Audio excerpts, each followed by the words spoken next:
Hello! Hello mga mommies! Hello guys! May hapon! Aray! Mapay pag-abot. Dili mapay pag-abot. I just got back from work. Siguro mga naputkugikan from work. Mga shortly after 2. Today is what? Tuesday. Kung magluto ta o panihapon.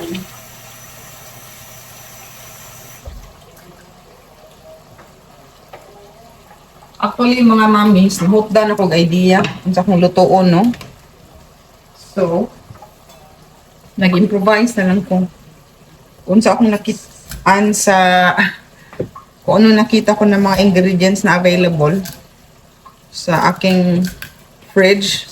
Para ako nakitang ganito, broccoli, may carrots, may potato, meron akong century tuna. Yun lang, improvise, gisadong vegetables. Gisadong vegetables with tuna. Actually, antok na antok ako galing work kasi 'di ba 6 to 2 yung shift ko. And then today is my bus day. Yun ako explain how sa ng bus day, what I mean by that. Basta I woke up so early today, pumasok ng maaga at ako'y antok na antok. Gusto ko sanang mag-take a nap, kaya lang, iniisip ko, minsan pag nag-take a nap ako, pagising mo pagod ka. I don't know kung sinong nakakaintindi sa sinasabi ko na ganun. Di ba minsan pag, kunwari nag-take a nap ka kasi antok ka. Ang endgame mo, antok, pagod ka pagkagising. No? Ganyan din ba kayo? Pag natutulog kayo, pagkagising nyo, pagod ka. Hindi antok, pagod. So, yeah, since kailangan ko pa rin magluto, so I decided na magluto na lang ako ng maaga and then makapag-relax ako ng maaga. Kasi may mga ibang commitments pa tayo mamaya. Kasi today is Tuesday. Meron kaming prayer warrior every Tuesday. Nag 8 o'clock. Yung prayer namin yan sa mga friends ko. Every Tuesday at 8 o'clock meron kaming prayer for peace for the whole world and for each of our families, right? So yan yung panata namin every Tuesday. So usually pag Tuesday, nagluluto ako ng maaga para maaga din ako matapos for the evening. Alam ko relate nyo to mga mamshies.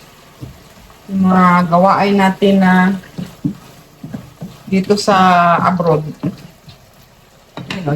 You do things on your own.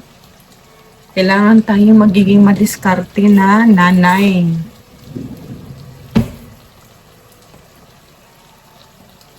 So, didiskarte tayo. Para naman, kasi tayo lang din ang gagawa, di ba? So, antok na antok ako kasi pagdating ko galing work, gising ako kaninang umaga mga siguro 4:20 a.m. to go to work for 6. Kailangan ko gumising ng extra maaga kasi nga gawa ng transportation issue. So, I have to wake up early and I'll be at the office at around 5:10. Hintok ako. Tapos pagdating ko sa bahay, gusto ko mag-take a nap. Kasi merong batang naghihintay. Eto siya. Pagpasok mo pa lang sa bahay, ito na siya. Nag-aabang na siya. Kasi the whole day, siya lang din nandito yung anak ko kanina. Whole day naghihintay yan sa akin kung kailan ako darating. So, pagkadating ko ng bahay, siya ang inuuna ko. Nilalabas ko yan. Diba? You've met Hako before.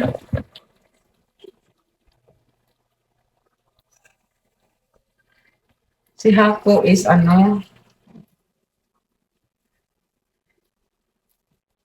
baby namin yan dito sa bahay. Tapos, Ang gawain ni Hako mga mamshis, pagdating mo pa lang galing trabaho or kung saan ka galing. Tapos pag siya naiwan sa bahay, sandali, ang gusto niya, labas agad. Ano na, ano kung naiintindihan yung explanation ko. Pasensya na. Wala lang, naghanap lang ako ng kausap. Habang ako ay you know, naghikay og panihapon para sa tong bana. Akong bana mga mamshis, mahilig yan sa gulay.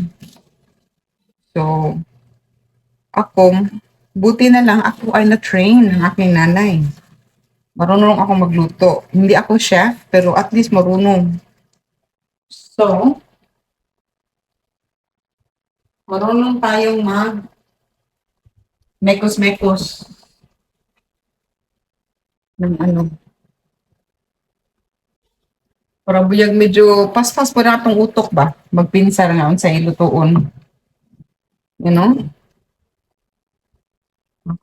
Creative ta ba? Creative ta. So, muna kong gingon na nagpasalamat ko sa akong mama na na-train pa aning pagluto. Pakitontong sa mekos-mekos sa awa. Oh, kana argud mekos-mekos ta ana carrots, potato, broccoli, cabbage. Ana ra siya gi subakan na nako siya century 2. Ito yan mga mamis right. Yeah. Tanim ko to sa labas, sa backyard. Actually ano to, meron akong sibuyas, tapos meron akong chives. Tapos bumabalik-balik siya every year. Lalo na yung chives, ang dami. Minsan, next time, ipapakita ko sa inyo when I make my chives, yung pareha ba sa Korean ba? Pancake, chives, pancake. Minsan gawa tayo. I'll show you guys. See, nagamit ang akong tanong na nagbalik-balik na siya every year. Luto na. Ka-perfect ba? Dili perfect. Story ara ganyan ako. Kapas-pas ba? Tilawan sa natin eh. Kapar. Why is it sour? Anong sour man nga wala ang panubutang suka. Ay, ang kamatis. Dinagdagan ko ng guys, ng tubig. Kasi parang maalat siya. I don't like it. Try natin ulit. Kung maalat pa rin, dagdagan ulit ng water. Maalat na to kasi yung salmon itself, may timpla na kasi siya, di ba? Leftover big salmon to. Tapos, yung tawag nito, hindi na ako maglagay nito, masyado ng maalat. Lagyan ko na ng konting sugar to balance it out. Kung maalat pa rin siya, dagdag pa rin konti ng tubig. The sugar is not to make it sweet, ha? Para paano lang to? Pang pa-balance lang. Tikman natin. Guys, hindi ako nag-exhaust fan para marinig niyo ako. I sacrifice na mga muyong bahay. Hindi ako nag-exhaust fan para magkaintindihan tayo. Char. Musa kayo dyan mga mamis. Pasensya na ha, ako lang palagi nagdadatak. Okay ba kayo dyan? Busy din kayo sa paghanda ng dinner. Kagaya ko. Alat pa rin. Why? Parat siguro kayo siya. Dagdag uli ng tubig. It's okay to add more water anyway. Maglalagay pa tayo ng egg. So, huwag kayong magpanik. Tingnan nyo. Mura siyang kinuha. Di bitaw eh. I'm just kidding. Yan ang itsura. Lalagyan ko pa yan ng itlog. Di ba? Medyo naparami ang water. Which is kasi nga maalat. It's fine kasi maglagay pa ako ng itlog. Mag-ano din to, mag-sticky din to konti. Lalapot din to ng konti. Malapit na siyang maluto guys. Malapit na. Konti na lang.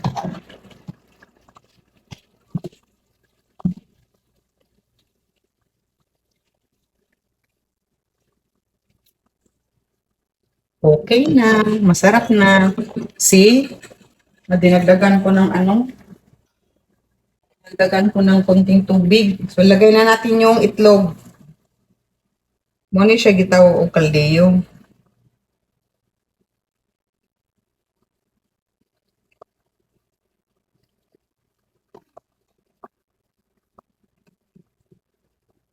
Okay na ni. Luto na ni. Malingaw na kung ba na ni. Bahog-bahog sa rice. Muna ang mga ganahan. Bahog-bahog sa kanon. Kanya, bahog-bahog sa datong tanon. Di ba? Nakakreate tayo ng dalawang putahe. In a matter of, kuandra, 30 minutes or less? 30 minutes. Yung, luto na. In fairness, masarap. Okay guys, see you on the next one. Luto na ang aking ulam. Nakapagluto tayo ng dalawang putahe, vegetable, at saka fish. I'll show you my finished product. Yan. The veggies with the century tuna. And then, salmon, leftover salmon na ginawang kaldeyo. Nilagyan ng soy sauce at saka itlog. So, it's done. Okay, mga mommies, thank you so much for watching and hope everybody is healthy, happy, and safe. Chill lang tayo. I know, mga mommies, we are busy, but kaya natin to, okay? So, see you guys in the next one. God bless. I love you guys. Don't forget to hit like and subscribe. And you can share this as well if you want. Thank you so much for watching. I love you, everybody. I appreciate everybody who's watching this video. So, again, God bless. Amping, ingat. See you on the next one. Bye-bye. Good night.